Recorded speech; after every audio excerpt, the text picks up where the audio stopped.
When I prepare a message to share with you on Sunday morning, I start with the Bible. It's a good place to start.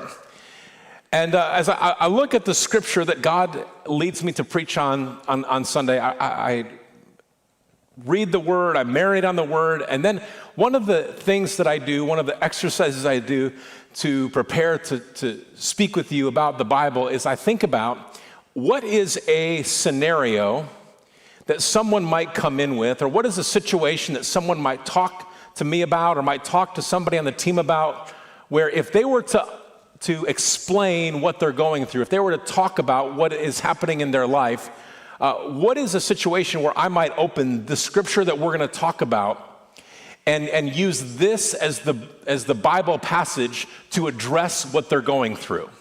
Does that make sense? So as I looked at the text for today, we're going to be in Mark chapter 12. As I look at the text for today, in Mark chapter 12, I have this scenario that came to my mind, and it's not a real story. It's a story I made up, but it could be based on statistics about what we know about teenagers and young adults. It very much could be a real story. In this scenario, again, not a real person, a situation that I've made up, I think of if a young woman, like a senior in college, was sitting in an airplane next to Jennifer, and they started to have a conversation. And they were, and through the conversation, Jennifer maybe explains, I serve with my husband leading a church in Salem, and starts talking about that. And maybe this young woman who's a senior in college, she says, I used to go to church when I was in high school. I grew up going to church with my family. And she may even say it was a huge part of my life. I loved going to my youth group, my youth pastor couple. They were highly influential in my life. I went to camps. I went on a mission trip. And as the conversation on that airplane went on, the young woman might say something, but it kind of changed when I went to college. It kind of changed when I went to college. I moved into a college dorm with all my IKEA furniture. And I signed up for 18 classes, even though the minimum was much less to be considered a full-time student. I signed up for 18 classes, so it started to become a lot with studies. I got involved in a couple of clubs at college. I took on a part-time job, so I'd have some extra spending money and to try and finish college without too much debt. And in college life, it just got quite full. And she might tell Jennifer, during that season, I started to drift away from church. I stopped going to church. My friends might occasionally call me, and they asked me if I would come. And I said, well, I would say something like, God knows that I'm a good person. God knows the season that I'm in. He knows my life is quite full right now, and I've just kind of explained to God that I'll get back to church in a little bit. I'll get back to the Bible in a little bit. At some point, I will rejoin a Bible study. And for some reason, the way that Jennifer is talking to her, she starts feeling like I got to tell more. And so she explains, says, I got into my sophomore year. I found some other friends, and I started to change my perspective and thinking that I don't necessarily agree with everything that I learned in my youth group, and maybe Christians are judgmental. And then my youth pastor called, and then the young adult pastor called, and I put them off, and I actually started kind of bothered that they would keep calling me and asking me when I was going to come back to church. She explains that she started to feel more and more disconnected from the beliefs that she once embraced. And she might even say, by the time I was a junior, my life was a whole lot different from when I was a senior in high school. She said, I've surrounded myself with people. A lot of them actually mock Christianity. They consider Christianity to be irrelevant. She may even say, I have some friends that think that Christianity is a harmful religion. And then perhaps she says something to Jennifer like a Jesus-following friend invited her out to coffee and confronted her about some life choices. And the young woman sitting next to Jennifer on the plane says, I started to get very angry that I would be confronted about my life. She She describes this Jesus-following friend as intolerant and judgmental. And then this young woman tells Jennifer that now she's actually trying to convince some of the kids who she used to be in youth group with that they actually should consider leaving the church as well.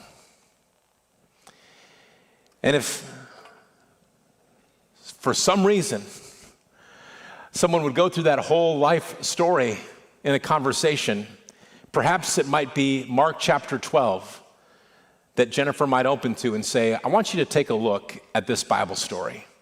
I want you to take a look at this event from the Bible. And that's where we're going to open today, Mark chapter 12. And we're going to see a parable. Someone say parable. Parable. A parable is a story that Jesus tells, a fictional story to illustrate a spiritual truth. And what we're going to see is throughout this parable, we're going to see God's grace, His mercy, His patience woven through this story. Even though it may not appear that way at first, it's also a warning. It's a wake-up call if you see it that way. The event that we're going to look at happens in the week leading up to Jesus' arrest, His death on the cross, His crucifixion, and His resurrection. At this moment in history, Jesus is in Jerusalem. The conflict between Jesus and the religious elites has reached a peak. Sometimes he has conversations with only His followers, only the disciples. This is not one of those conversations. In this moment, Jesus is in a public square, and he's talking with the priests and the chief priests and the Pharisees. The disciples are there, and there's also some faces in the crowd. But as Jesus is interacting with the Pharisees and the chief priests, the Pharisees were the influencers of the day. People wanted to be like them. Parents wanted their sons to become one.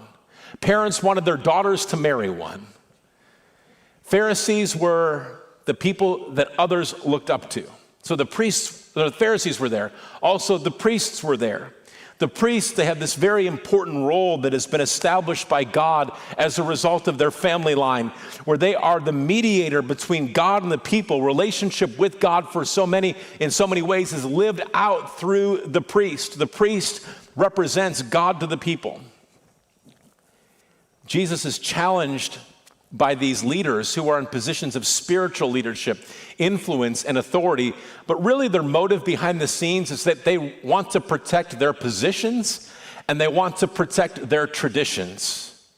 And so Jesus, he uses a parable to call them out. And so here are the characters in the parable. I'm going to put them up on the screen for you. As we read the parable, or as I read the parable to you, I want you to think about who each of these characters represent. So there's the owner in the parable. It's a parable of the tenants in Mark chapter 12, beginning in verse 1. The owner, the vineyard is actually a character or characters. There are the tenants, the servants, and the son. So let's read this together. And by together, I mean I'll read it, you listen. Okay? Put it up on the screen, and you can also follow along in your word. Mark chapter 12, beginning in verse 1. Jesus, began to speak to them, that's the religious elites, in parables. Here's the parable. A man planted a vineyard and put a fence around it and dug a pit for the winepress and built a tower and leased it to tenants and went into another country. When the season came, he sent a servant to the tenants to get from them some of the fruit of the vineyard. And they took him and beat him and sent him away, empty-handed. Again, he sent to them another servant, and they struck him on the head and treated him shamefully. And he sent another, and him they killed. And so with many others, some they beat and some they killed. He still had one other, a beloved son. Finally, he sent him to them, saying, "They will respect my son." But those tenants said to one another, "This is the heir. Come, let us kill him, and the inheritance will be ours." And they took him and killed him and threw him out of the vineyard. What will the owner of the vineyard do? He will come and destroy the tenants and give the vineyard to others. Have you not read this scripture? The stone that the builders rejected has become the cornerstone. This was the Lord's doing, and it is marvelous in our eyes. And they were seeking to arrest him, but feared the people, for they perceived that he had told the parable against them. You think? So they left him and went away. So, the characters. I'll put the answers up on the screen in just a moment, but who does the owner represent? The owner represents God the Father. Who do you think the vineyard represents? Israel, God's people. How about the tenant farmers? Who do they represent? I need someone to speak with a little more confidence. Pentecostal church, come on. Who are the tenant farmers? They're the Pharisees, right? They're the religious elites.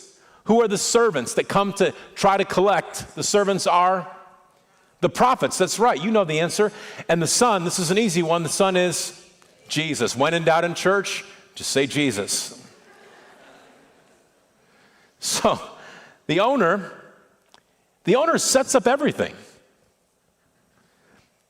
It must start as a good relationship because the owner has set things up so well. He gives the tenants what they need to be successful. He plants the vineyard, he puts up the fence, he digs the wine press, and he builds a tower. But then his ownership is rejected. When it comes to the servants, those who come to try to collect what belongs to the owner's share, representing the prophets over the generations, God sent prophets. A prophet is a spokesperson for God. And if you look at the history of how God's people treated the prophets, it was not good. 1 Kings 19 verse 3 describes the prophet Elijah running for his life as a result of death threats. Jeremiah 20 verse 2 describes the prophet Jeremiah being attacked and put in prison. 2 Chronicles 24 verse 21 describes a king ordering the prophet Zechariah to be stoned to death for speaking out against the people's rebellion against God. Tradition says that the prophet Isaiah, one of the most well-known prophets, tradition says that the prophet Isaiah was killed for speaking out against the culture that had rejected God. In fact, look at Hebrews chapter 11 verses 36 through 37. This is out of what is known as the Hall of Fame of Faith chapter in the Bible, and describing what happened to prophets. The author of Hebrews says this: others suffered mocking and flogging, even chains and imprisonment. They were stoned, they were sawn in two, they were killed with the sword. They went about in skins of sheep and goats, destitute, afflicted, and mistreated. Now, there are many Bible scholars who believe that description of a prophet being sawn in two as an execution, what a horrendous way to die. There are Bible scholars who believe that actually describes what happened to Isaiah to end his life. Most recent to the moment where Jesus uses this parable to confront the religious elites, John the Baptist, Jesus' own relative, is beheaded when he confronts the king's sin. So, this is rebellion not just over the course of a lifetime. This is rebellion over generations, generation after generation of God's people and the leaders even rejecting the prophets. I wonder if anyone else felt this way as we read the parable. Did anyone else feel like the owner's grace just does not make sense? Come on now. If it was your land and you leased it to some tenant farmers, wouldn't you shut it all down after the first guy received a beatdown? Is that what you were thinking? Like, after the first guy gets beaten, wouldn't you evict the tenant farmers and call the police and have these guys arrested? It doesn't make sense, right? Did you feel that? It doesn't make sense that the owner keeps sending in more, keeps sending in more. And this is where I've shared that hope and grace and mercy is woven through the parable, because God's grace does not make sense by human standards. By human standards, God should have given up on humanity a long time ago. But God does not operate on human standards. God operates with so much more mercy, grace, patience, forgiveness, second chances, third chances, fourth chances. He operates with so much more than we would ever operate in our human capacity. God's grace and patience, they are radical. Goes beyond understanding. You could describe this as the parable of the wicked tenant farmers, but you could also describe this as the parable of the patient owner. The tenants, the owner sees the tenants as capable. He must believe in them because he entrusts his valuable vineyard to them. The accusation here is not that they're idle, it's not that they're lazy, but the owner is expecting a return. He is expected to be honored. Here you and I are today, and you and I, we have abilities, we have influence. And the question as we're thinking about this is, what are we going to do with our abilities? What are we going to do with our influence? Instead of honoring and representing the owner, the tenant farmers, they turn on the owner, and it's a progression of rejection. A progression of rejection. Look at this. The first servant, what does the Bible say? The first servant, they beat him and sent him away empty-handed. It gets worse for the second servant. They struck him on the head and treated him shamefully. It gets worse for the third servant. Him they killed, the Bible says, Jesus says. And the son, they killed him, threw him out of the vineyard. In the tenant's mind, maybe it's their desire that the owner will just never hold them accountable. Maybe he'll just leave them alone. They become indifferent initially to their responsibility to the owner. But you know what? The tenants are selected by the owner. They know the owner, and they turn on him. We talked about the hypothetical example of a young woman gradually turning away from God in her late teens and into her 20s. What we know, if you've lived this or if you watch someone go through this in your own life, you know that rejection doesn't happen in a day. It often follows a pattern that goes something like this. It begins in relationship. It starts off healthy, but it moves to a place of indifference. And that leads to a place of irritation. Just leave me alone. And unchecked, what eventually happens is rejection.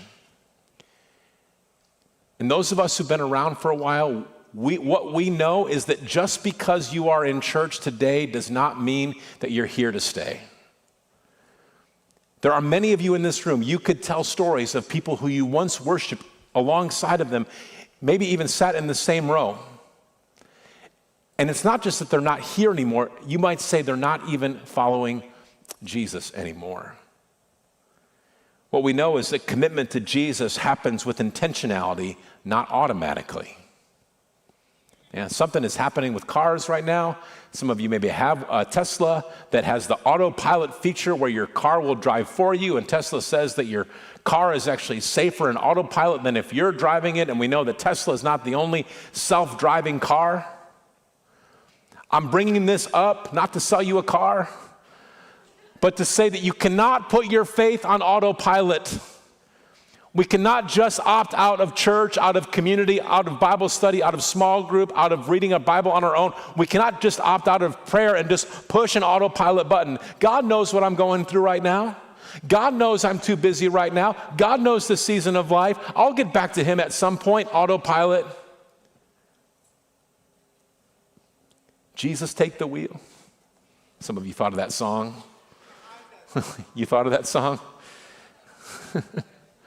We cannot just autopilot our faith. The Apostle Paul writes to the church in Rome about people turning from God. Look at this in Romans chapter 1, verse 21.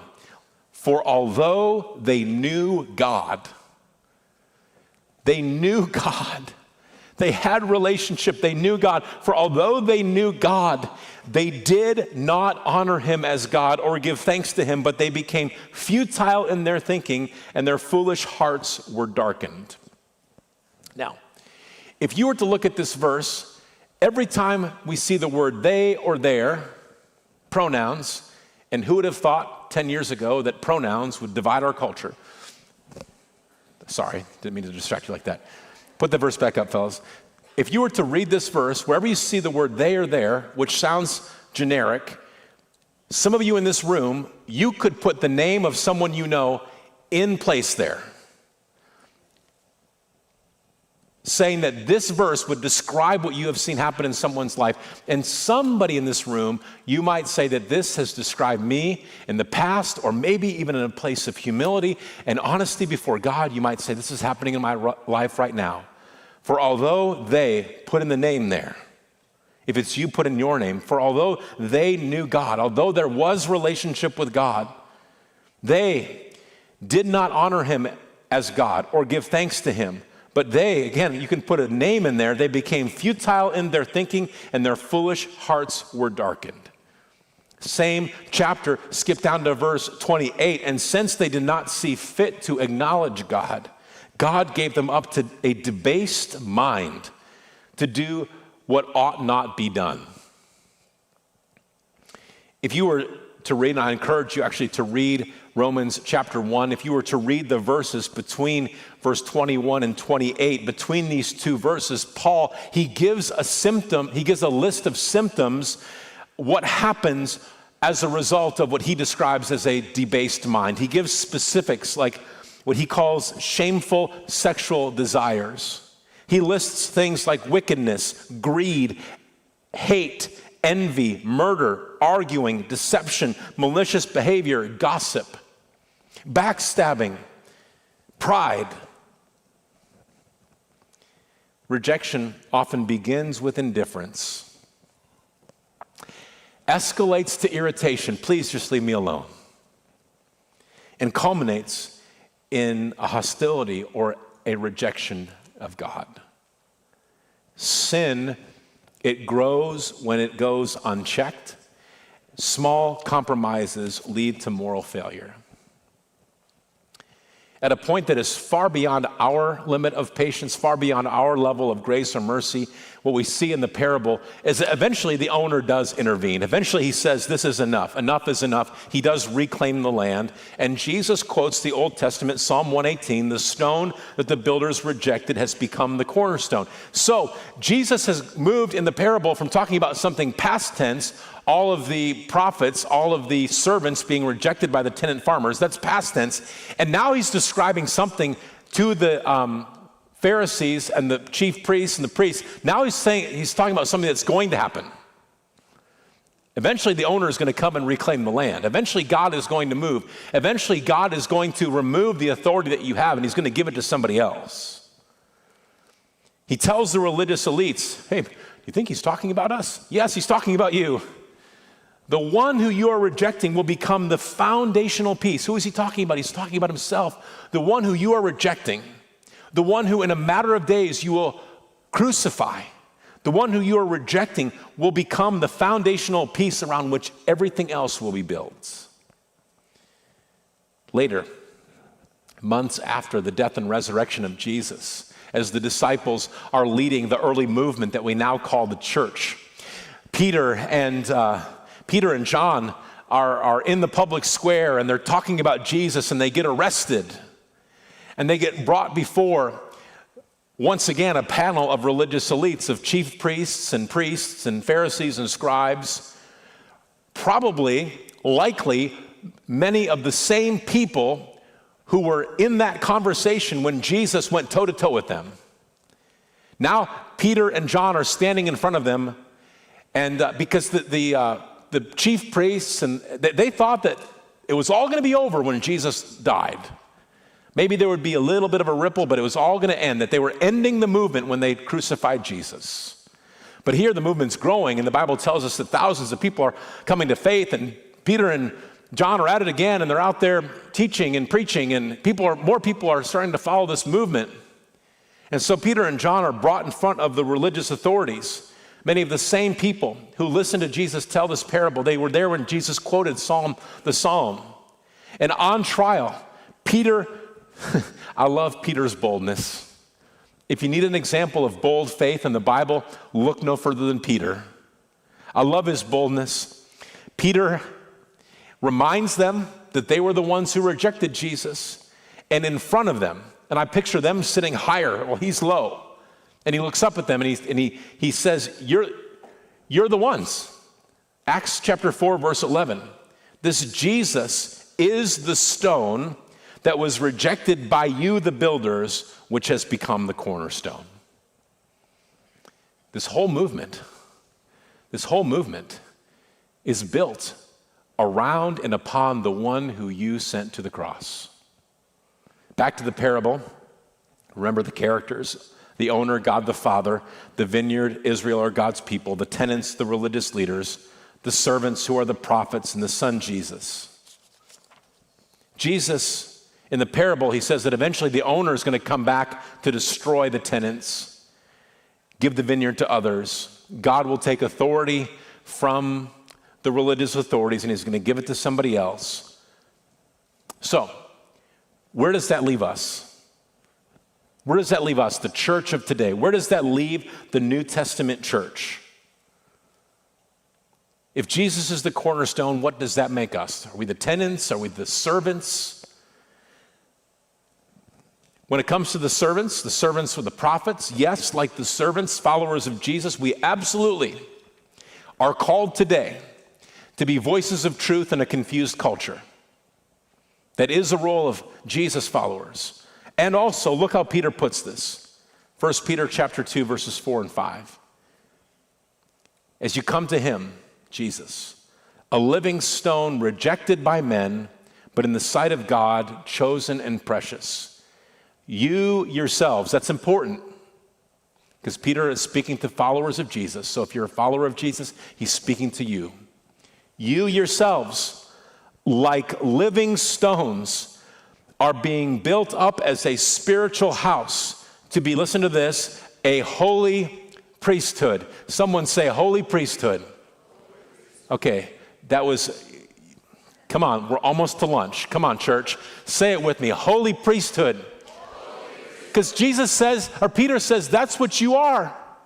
As a follower of Jesus, you are part of a holy priesthood to offer spiritual sacrifices acceptable to God through Jesus Christ. Remember, in the parable, the priests were represented by who? The tenant farmers. And now Peter writes that you and I are being raised up to be the holy priesthood. What God did through Jesus Christ is he removed the authority of the priests. And what did Jesus say would happen? It would be given to somebody else. In whose hands is that in now? You and me. Holy priesthood. Maybe you've never thought of yourself as being part of the priesthood. And I want you to get out of your mind. It's not about a robe. It's not about a sash. It's not about a special collar. That's not what this is about. Priesthood is not about an outfit. The priests in the Old Testament time, it was their responsibility to do what? They were the mediators. They were the go-between between the people and God. They were the ones who were expected to carry out the lion's share of God's work. But now, Peter says, you, yourselves, Jesus followers, them, then, us now, we are part of the royal priesthood. And by that, he means that you and I, we have direct access to God.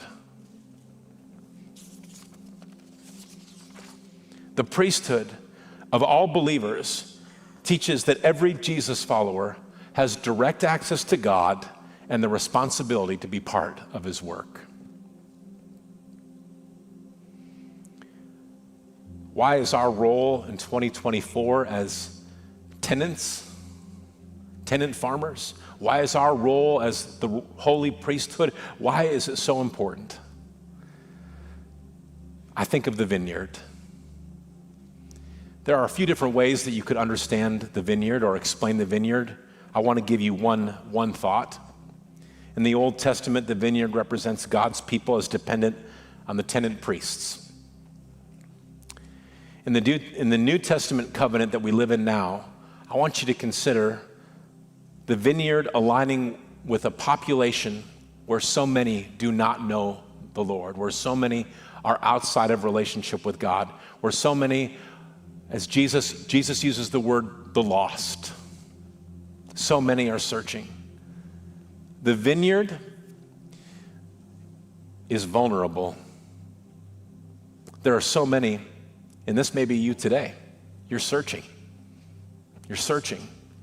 And you're wondering, you're wrestling with questions like, what is the truth? What is the meaning of this life? Is there absolute right and absolute wrong in this world? Or do we just live in one big gray area? And if there is absolute right and absolute wrong in this world, well, who gets to determine what's right and wrong? Maybe you're wrestling with a question like, can I know for sure that I'm in right standing with God? If you stand in front of thousands of people, or if you stand in front of one person and give answers to these questions, you are accountable to God, especially if you know the truth, especially if you know the Bible. And there is a high level of accountability for anyone who would know the truth and intentionally point someone in the other direction. That's why James, the half-brother of Jesus, he writes this, James 3:1, "Not many of you should become teachers, my brothers, for you know that we who teach will be judged with greater strictness." How those questions are answered can shape a person's trajectory for eternity. As we wrap up this morning, this afternoon, back to where we started, with the young woman who went from in relationship to indifferent to irritated to rebellion. At any moment, she can turn back to Jesus. God demonstrates that his patience, his mercy, and his grace is extreme. It is abundant, and it is unparalleled.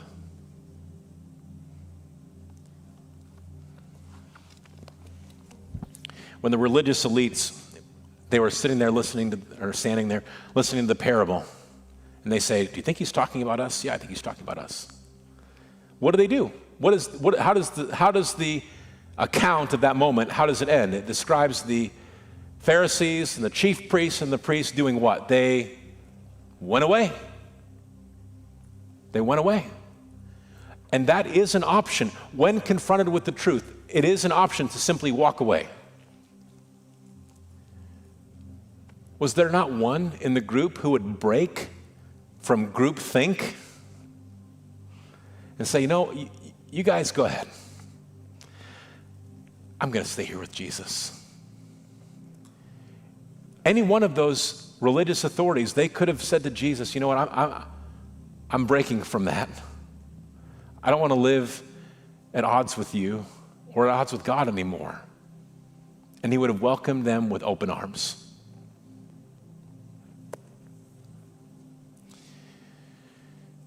As we wrap up our time together, here we are in the week leading up to Thanksgiving, and I wonder how many in this room might be like a grandma who I met before this gathering started. She was here for the gathering before this one, and she said, when you were describing generically a hypothetical situation where Jennifer meets a young woman on an airplane, and she said, "You're talking about my granddaughters.